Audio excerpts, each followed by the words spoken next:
দাদা, ভারত সেবাশ্রম রামকৃষ্ণ মিশনের কিছু মহারাজ ডাইরেক্ট পলিটিক্স করছে, দেশের সর্বনাশ করছে। আরামবাগের সভা থেকে বলছেন মুখ্যমন্ত্রী।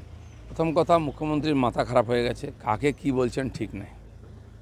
উনি মৌলবাদীদের রাজনীতি করাতে পারেন, তাদের সঙ্গে নামাজ পড়ে তাদের ভোট নিতে পারেন, কেন আমাদের সাধু সন্ন্যাসীদের কি রাজনীতি করা বারণ আছে নাকি? আজকে হিন্দু সমাজ বিপন্ন, হিন্দু সমাজের মহিলারা বিপন্ন, সে কথা তারা বলবেন না? সন্ন্যাসীরা সর্বস্ব ছেড়ে এসছেন ধর্ম রক্ষার জন্য, তারা তো বলতেই পারেন। আর এই ধরনের যে সংস্থাগুলোর নাম উনি বলছেন, এরা রাজনীতি করেন না, এরা মানুষের মধ্যে আধ্যাত্মিকতা জাগান আর সমাজ সেবা করেন। উনি তো দেখেছেন আইলা থেকে আরম্ভ করে আমফান থেকে ভূমিকম্পে এই সাধু সন্ন্যাসীরা আগে গিয়ে লোকের সেবা করেছিলেন শেষ দিন পর্যন্ত। ওনার ক্যাডাররা পয়সা মারতে এসছে, কিন্তু এই সন্ন্যাসীরা গিয়ে যারা মানুষ, যারা পীড়িত মানুষ, তার কাছে সবসময় দাঁড়িয়ে মানবতার সেবা করে আসছেন। ভারতবর্ষে এটা যুগ যুগ ধরে হয়ে আসছে। এই গেরুয়া বসন আর এই যে ধার্মিক সংগঠন, এদের যে বদনাম করছেন উনি, এই পাপ ওনাকে ডুবাবে। ইন্ডিয়া জোটের সরকার ক্ষমতায় এলে বিপিএল তালিকাভুক্তদের বছরে 10টা করে গ্যাস ফ্রি দেব। এখন আসার সম্ভাবনা যা ইচ্ছা বলুন না কেন আপনি, ওনার নাকি সমর্থন চাইবে। আরে ওনার কেউ ফোনই করবে না ভোটের পরে মমতা ব্যানার্জিকে, এই অবস্থা হয়ে যাবে দেখুন।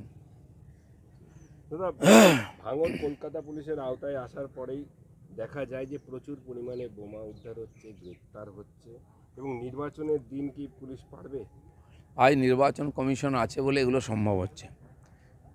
নির্বাচন কমিশন চলে গেলে আবার বোমা রাখড়া, বন্দুকের রাখড়া হবে, কারণ টিএমসির নেতা এমএলএ ওখানে এই সময় বোমা বন্দুক নিয়ে এসে উৎপাত করছে। ওখানকার সাধারণ মানুষ যেহেতু টিএমসির বিরুদ্ধে ভোট দিয়েছে, তাদেরকে বাঁচতেই দেবে না। কী ধরনের রাজনীতি এটা? আমার মনে হয় এবার লোকসভাতেও তারা পেয়ে যাবেন নমুনা। দেখা যাচ্ছে এখনো পর্যন্ত আরও 25টি আসনের ভোট এখনো বাকি আছে, এবং জোটসঙ্গী কংগ্রেসের সঙ্গে তো সিপিএমের আছে, আর সেখানে প্রদেশ কংগ্রেসের সভাপতি অন্যতম কাণ্ডারি এখানকার, এবং তাকেই বেরিয়ে যেতে বলছেন খার্গে।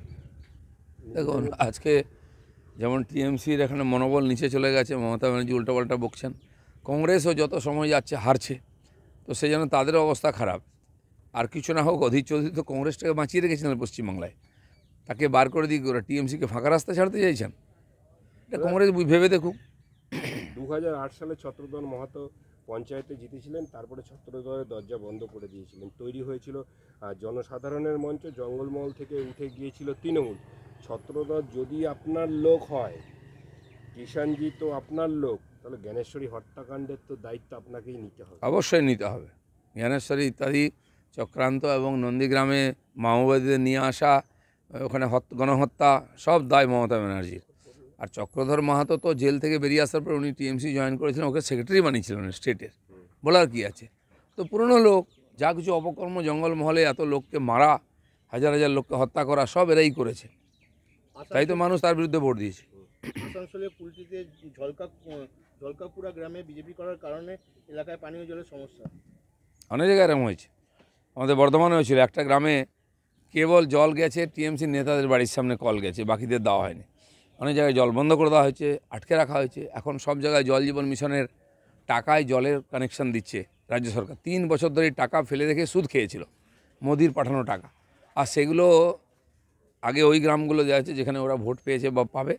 বিজেপি যে করে যে গ্রামে, সেখানে পাইপ যাচ্ছে না, নাহলে কল লাগানো হচ্ছে না, কল লাগালে জল যাচ্ছে না। একদিন টেস্ট করে বন্ধ করে দিয়েছে।